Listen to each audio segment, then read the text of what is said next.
Et donc, on va commencer. On va briser la glace, c'est pas facile, alors je vous demande de les accueillir vraiment chaleureusement. On va commencer avec le professeur Carl-Éric Aubin, accompagné de Caroline Villeneuve.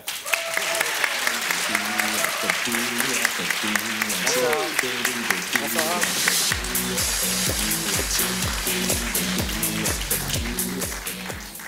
Alors, si vous me demandez pourquoi le rouge, ben c'est moi qui l'ai choisi. C'était une de mes... Ça va très bien. Oh oui, quand même. Hein? Oui, Ouais, c'est ça, le contraste, hein, ça le fait.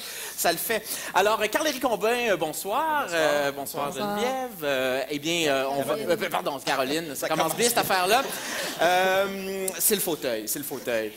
Carl-Éric, vous êtes professeur titulaire à Polytechnique Montréal. Vous êtes chercheur au CHU Sainte-Justine. Vous êtes également directeur exécutif d'un institut que mon collègue ici, Luc, aime bien, c'est l'Institut Transmed Tech en génie biomédical et en technologie médicale. Caroline, entre autres choses, hein, parce que vous avez eu plusieurs titres, Caroline Villeneuve, vous avez été opérée à l'âge de 14 ans. Et d'ailleurs, il sera question beaucoup de l'expérience des patients. C'est ça, moi, je ne suis pas chercheuse. Non, c'est ça, mais...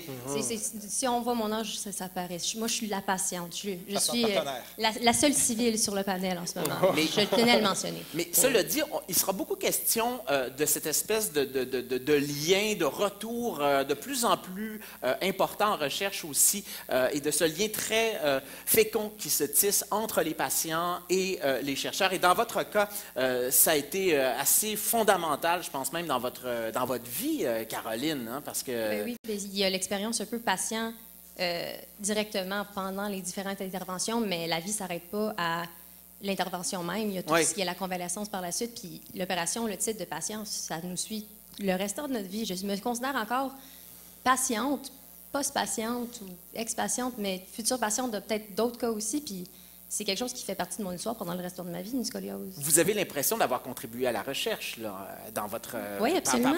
Par votre expérience. Oui, exactement. Puis c'est un honneur pour moi de pouvoir continuer ça aussi. Je me dis, moi, j'ai fait partie d'une personne parmi des milliers d'autres, puis je me dis, moi, si je peux contribuer pour les milliers d'autres qui s'en viennent, c'est vraiment excitant. Vraiment très intéressant. Parlons de ça, justement, cette relation-là entre chercheurs et patients. On s'y arrête de plus en plus en recherche. En fait, c'est fondamental parce que c'est grâce à l'expérience... Parlez un peu plus proche, s'il vous plaît. C'est grâce à l'expérience des patients qui deviennent le centre autour duquel on essaie de trouver des solutions, aussi qu'on les fait participer au processus créatif pour générer les solutions et de contribuer aussi à nous amener ailleurs pour trouver des solutions encore plus... pertinente pour eux.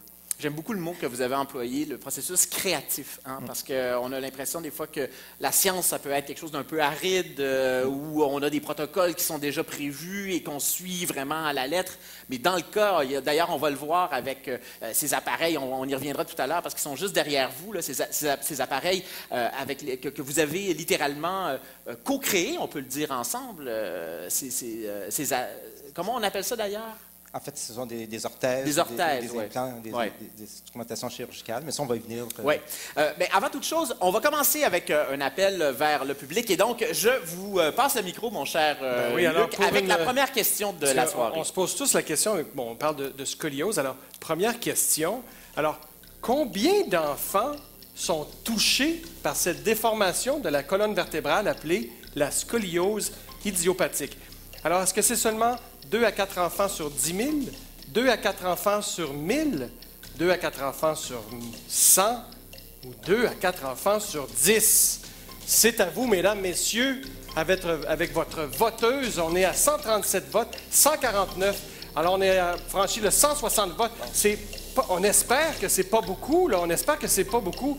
On arrive à 180. On va cesser de voter. On va écouter le public nous parler. Oh là là! Alors, on a 55 qui pensent qu'il y a 2 à 4 enfants sur 1000 qui sont atteints de ça quand même. On a en tout cas des chiffres, on a quoi? On a plus de 80 en fait, presque 90 des gens qui pensent qu'on est entre 2 à 4 enfants sur 1000 ou 2 à 4 enfants sur 100. Est-ce que notre public est connaisseur, mon cher Carl-Éric? Oh. C'est 2 à 4 de la population 2 à 4 qui ont des déformations de la colonne vertébrale. Oh non. Donc, sur 200 personnes, là, ici, il y a presque 300 personnes qui ont une déformation de la colonne vertébrale. Alors, on lève la main, ça vous fait pas donc, mal vous au voyez, dos. il doit y en avoir plus de 10 ici. Ah ouais, une bonne dizaine sur 200, ben oui, on est à donc, 5 beaucoup de gens. Donc, ça veut dire que dans chaque classe là, de 30 enfants, là, il y en a un. C'est énorme quand même. Heureusement, ils n'auront pas toutes des très grosses déformations comme celle que Caroline a eue. Heureusement, en fait, il y a environ, pour dire aussi que 90 ce sont des femmes qui auront une scoliose qui va évoluer. Puis, environ 10 auront besoin d'un traitement. Ah ouais. Pourquoi ça, cette surreprésentation des femmes? Mais en fait, dans le mot idiopathique, on n'a pas posé la question ce soir, on n'a pas osé, mais ça veut dire qu'on ne connaît pas la cause. Donc, dans la majorité des cas, on ne connaît pas la cause, bien qu'on suspecte des origines génétiques ou des origines qui viennent avec le développement, la croissance. Oui. Mais dans la majorité des cas, l'origine n'est pas connue. Bien, justement, puisqu'on a quelqu'un ici qui a eu à vivre avec ça, je pense qu'il y a des gens dans la salle qui vont se reconnaître aussi dans votre expérience. Caroline, comment ça s'est manifesté chez vous? Bien, moi, justement, c'était sorti littéralement de nulle part, du jour au lendemain, presque, de notre impression. Soudainement, je me tenais bizarrement. Littéralement, je marchais, puis on dirait que je me sentais m'affaisser lentement. À quel âge, ça? J'avais 13 ans quand j'ai été diagnostiquée. Ah ouais. Et vraiment, immédiatement. Puis moi, j'avais quand même considérablement une bonne déformation dès le départ. Donc, c'était quand même surprenant. Du jour au lendemain, presque, là, vous êtes... Une impression de jour au lendemain. C'est sûr que c'est rare que ça va arriver comme ça, mais j'avais vraiment une progression qui semblait se faire très rapidement, qu'on n'a même pas eu la chance de le remarquer avant que c'était déjà à un point où on s'est dit, OK, c'est parce que ça s'enligne d'être un problème, ça. Oui.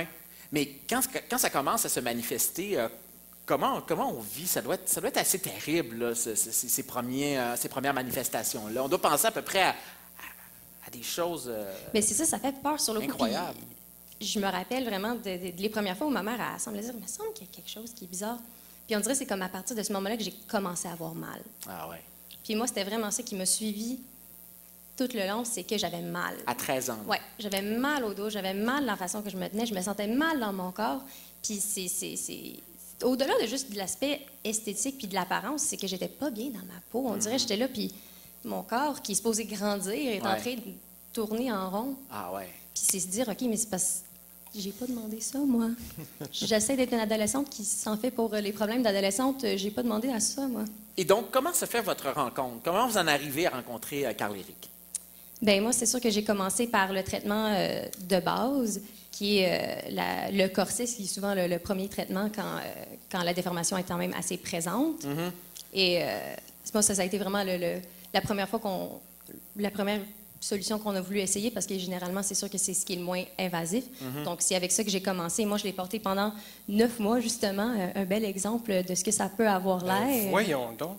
Oui, c'est le fun. Alors, donc, ça, c'est vraiment un corset comme ça que vous avez porté, là. Quelque chose de similaire. Puis c'est l'idée qu'on voit le corset, mais il faut se dire aussi, c'est que en dessus du corset, il faut toujours porter comme une première petite couche, un peu une camisole, si on veut. Pour que ça ne touche pas à la peau. C'est si on veut pas de la friction. Donc, en permanence, j'avais toujours 3 couches de linge, si on veut. J'avais le premier petit chandail en dessous, le corset, puis mon chandail. Donc, il fait chaud en été. Mm-hmm. Donc, moi, mon été, puis on s'entend que placé comme ça, il n'y a pas gros mouvement qui se fait non plus. Puis pendant un été, ça fait très chaud, puis ça donne pas beaucoup de liberté pour pouvoir se baigner. On porte ça pour combien de temps? Et d'ailleurs, on va peut-être passer à notre question. Luc, je vais vous demander de nous poser notre mesdames prochaine et messieurs, question. Deuxième question pour vous ce soir. On sort la zapette. Combien d'heures par jour les enfants avec scoliose doivent-ils porter leur corset afin qu'il soit efficace? A, 1 heure. B, 3 heures. C, 8 heures. Et là, on parle par jour, mon Dieu. D, 23 heures par jour. Voyons donc.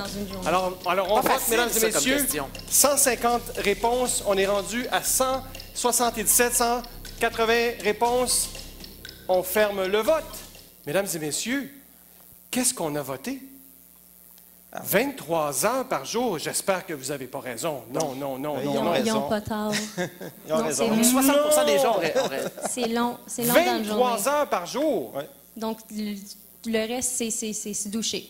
Puis, je dormais dans ça, je mangeais dans ça, je faisais de l'activité physique dans ça, tout. Ah ouais.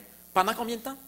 Moi, je l'ai porté pendant 9 mois. Moi, je fais partie peut-être même des chanceuses qui c'était juste 9 mois. Il y en a qui vont porter ça pendant des années, plusieurs années de temps. Ah ouais. Jusqu'à la fin de la période de croissance que c'est porté. Par les plus proches, on a des gens qui nous écoutent d'ailleurs sur Désolé, YouTube. donc, On les c'est- salue, les gens qui nous Donc, écoutent actuellement, sur le YouTube. corset est ouais. porté jusqu'à la fin de la croissance. Ah oui. Donc, ça peut être 2-3 ans, parfois 4. Ah oui. Et donc, il n'y a pas de profil type, si je comprends bien, Carl-Éric. Là, c'est extrêmement... en fait, ce sont des conditions où vraiment on se retrouve avec des déformations en 3D de la colonne vertébrale. Oui, en fait, il y a certaines scolioses qui sont d'origine génétique, donc dans des familles qui sont sujets d'avoir des déformations comme la scoliose. Dans d'autres cas, c'est d'autres formes qui sont dues à des processus de croissance qui mènent à la scoliose. Puis au niveau des formes, il y a toutes sortes de formes différentes. Il n'y en a pas une qui est pareille. Par exemple. Bien, il y a des formes, par exemple, au niveau thoracique seulement, des formes avec une courbe thoracique, une courbe compensatrice au niveau lombaire, il y a des courbes triples, des courbes de sévérité différentes. Il y en a qui sont bien balancées, d'autres qui sont débalancées. Donc, celle de Caroline en particulier était fortement débalancée. C'est pour ça qu'elle avait beaucoup de difficultés à se maintenir debout. Et donc, ça devait être très pénible et douloureux. Donc, quand elle parle de misère, c'est à peu près ça. Mais est-ce que la déformation elle-même, pendant que ça se passe, comment on se sent? C'est quoi le feeling? Est-ce qu'on est en état de douleur chronique? Bien, puis ce qui est drôle rendu là, c'est qu'il dit la scoliose, ça fait pas mal.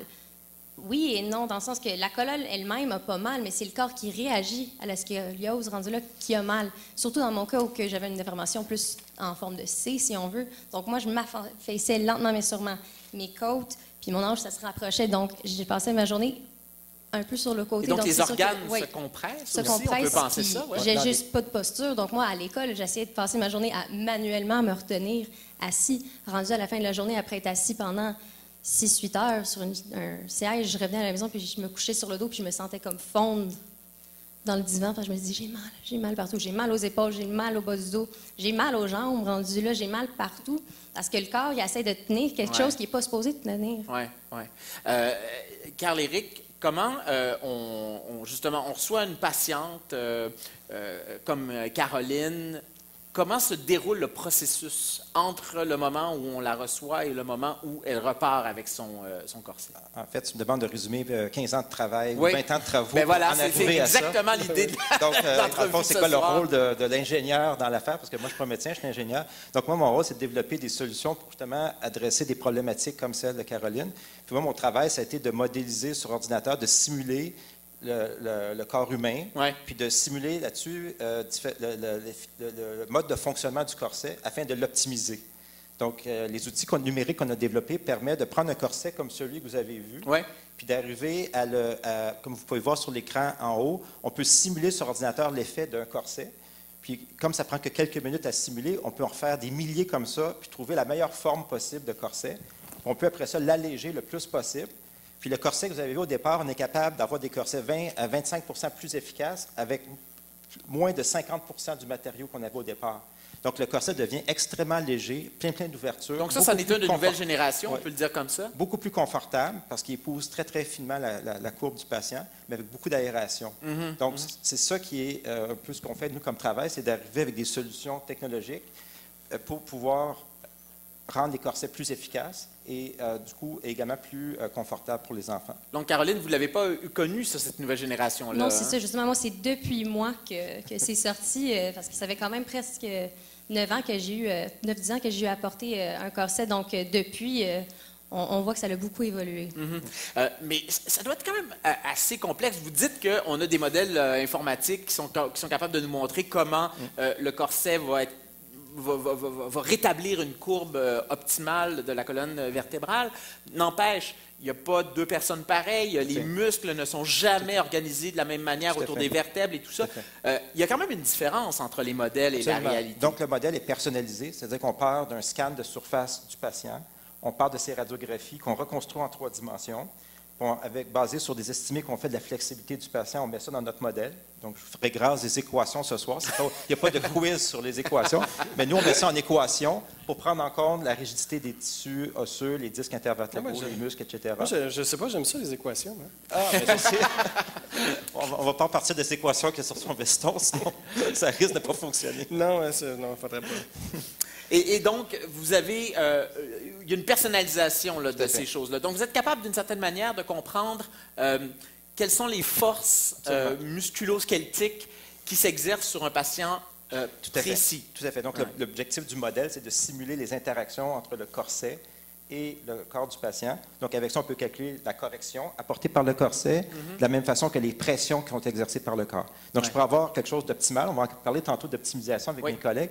Mais si l'optimisation fait en sorte que les forces sont intolérables, on n'arrivera pas à une bonne solution. Donc, il faut qu'on travaille aussi avec le patient pour prendre en compte les endroits où on peut tolérer des pressions, ceux où on ne peut pas en tolérer. Donc, lorsqu'on a fait ce développement-là, on inclut une infirmière de recherche, par exemple, pour comprendre la douleur, comment la douleur se développe, puis comment on peut faire pour que le corset soit confortable aussi. Parce que le confort, c'est quelque chose de subjectif, mais nous, on peut aussi l'objectiver avec des méthodes numériques, comme mesurer des pressions, mesurer des forces ou mesurer des éléments qui peuvent induire, être reliés à des inconforts ou à des solutions qui seraient douloureuses. Vous l'avez dit, ça fait plusieurs années que vous travaillez dans le domaine.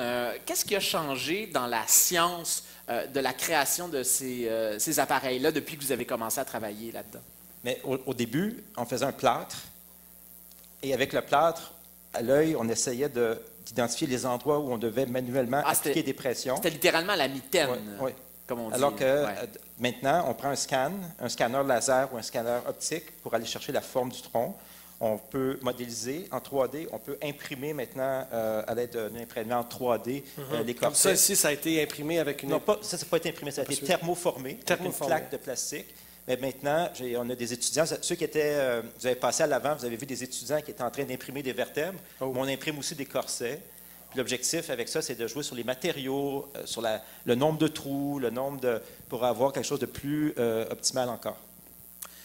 On va passer à la troisième question, mon cher Luc, parce que là, on va aller dans quelque chose de plus plus intime, c'est le cas de le dire, avec ce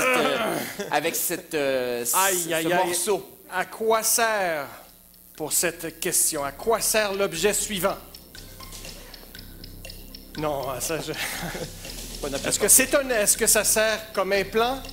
Est-ce que c'est un mécanisme conçu par des ingénieurs?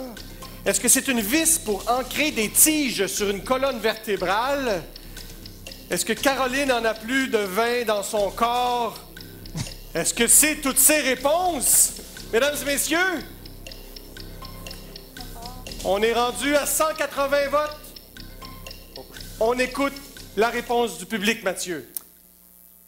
Alors, 75% de gens qui pensent que c'est toutes ces réponses. C'est toutes ces réponses, effectivement. Mais quel public de feu! C'est incroyable. Mais attendez, là. Qu'est-ce que c'est ça, là? Donc, OK. Qu'est-ce qu'on vient de voir? La diapo suivante? En fait, la diapo suivante, c'est Caroline avant et Caroline après. Oui, parce que dans mon cas, le corset, c'était pas suffisant. Finalement, moi, j'avais une courbe qui progressait vraiment très, très rapidement, trop rapidement pour qu'un corset puisse fonctionner ultimement, malgré toutes les meilleures intentions. Vraiment, il y a des limites à toute forme de méthode. Donc, pour moi, c'était vraiment la chirurgie qui était la meilleure méthode et c'est ce que ça donne. Et donc, c'est quand même fascinant, là, parce qu'on voit donc ce qu'on voit à gauche. Ça, c'est la courbe initiale.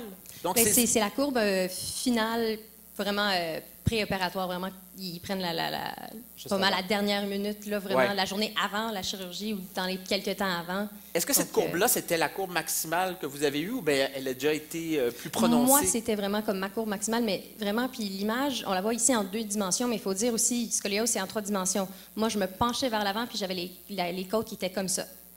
Donc, c'était pas juste du fait que c'était comme ça, c'était tourné en même temps. Donc, vraiment, il faut corriger non seulement le fait que la colonne, il faut qu'elle revienne droite, mais il faut qu'elle revienne dans le bon sens. Incroyable. Et donc, il y a le corset, et après, donc, il y a ces fameuses vis là, qu'on a vues. En cas d'échec du traitement par corset, donc on fait une intervention chirurgicale, comme ça que vous avez vu. Ce que vous avez vu tantôt à l'écran, Luc en montre ici fièrement, ce sont des vis qui sont ancrées sur la colonne vertébrale. C'est long, hein? Et ensuite, lors d'une intervention chirurgicale, ce qu'on vient faire, c'est que le médecin, avec différentes manœuvres, vient redresser la colonne en venant manipuler les vertèbres pour les connecter à une tige métallique. Et alors, c'est bien ça qu'on voit ici. On la voit ici sur le montage. On voit donc les vis sont insérées. Là, je tiens la tige. Là. Tiens la tige. Donc là, comment ça se passe, là? Ça se met à bord postérieur, donc par l'arrière du patient. Donc, le patient, on vient faire une incision. Donc, les vis, si je comprends bien, Moi, j'ai une incision de 12 pouces dans le dos. J'ai 10 vertèbres. Moi, c'est sur le long de 10 vertèbres qui ont eu à le faire, en plus. Donc, ce qu'on vient, c'est que par l'arrière, on doit dégager pour se rendre jusqu'à la vertèbre. Après ça, on vient percer un trou pour venir insérer cette vis-là. Et après ça, une fois que les vis sont insérées partout, après ça, il y a des manœuvres chirurgicales qui sont faites pour redresser. Évidemment, ce n'est pas quelque chose de simple, parce que ces vis... Montrez-moi donc ça pour voir cette vis. Les vis s'insèrent dans un parcours où on passe à travers un monticule osseux qui fait à peu près 8-9 mm de large, à peu près. Juste à côté... La moelle épinière n'est pas loin. C'est ça. Juste à côté, il y a quelque chose qui s'appelle une moelle épinière. D'autre part, il y a des terminaisons nerveuses. Il y a à côté, accessoirement, quelques vaisseaux sanguins qui sont pas tellement importants. Et la colonne vertébrale, comme Caroline a mentionné, est tournée en 3 dimensions. Ouais. Donc, le chirurgien doit penser en 3 dimensions pour venir installer ses vis. Donc, une fois que ça c'est fait, il vient effectuer, après quelques heures, des manœuvres pour venir redresser, venir connecter ça à des tiges rigides.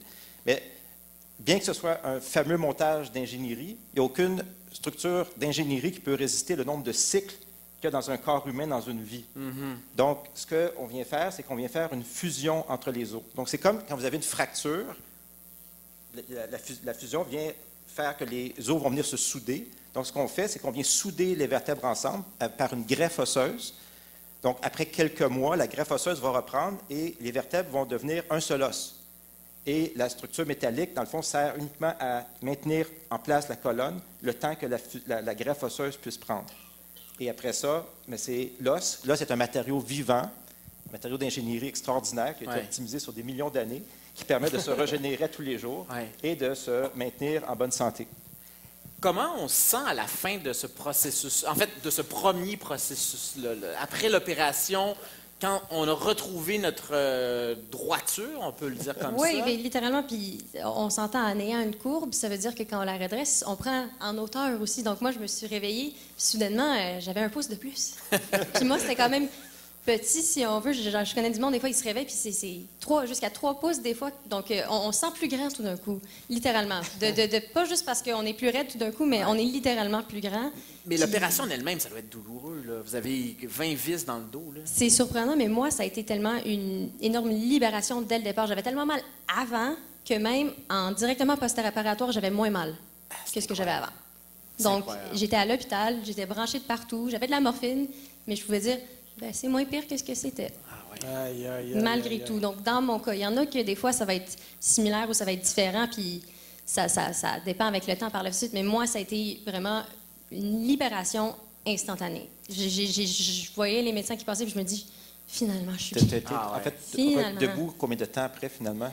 Même pas 24 heures. Vraiment, le lendemain, ils m'ont assis, puis généralement, c'est juste ça qu'ils font, mais ils ont dit, regarde, on va essayer de faire 2-3 petits pas, puis le lendemain, déjà, j'étais... Vous étiez capable de marcher? Oui, j'ai fait peut-être 5-10 pas jusqu'à une chaise, puis après ça, je suis revenue, puis le lendemain, je marchais déjà. Je marchais un peu croche, le temps que le sang d'équilibre revienne, mais oui, je marchais déjà. Mais, Mathieu, si Caroline avait été opérée, pas il y a un siècle, mais dans les années 80-90, sa réadaptation aurait été plusieurs mois.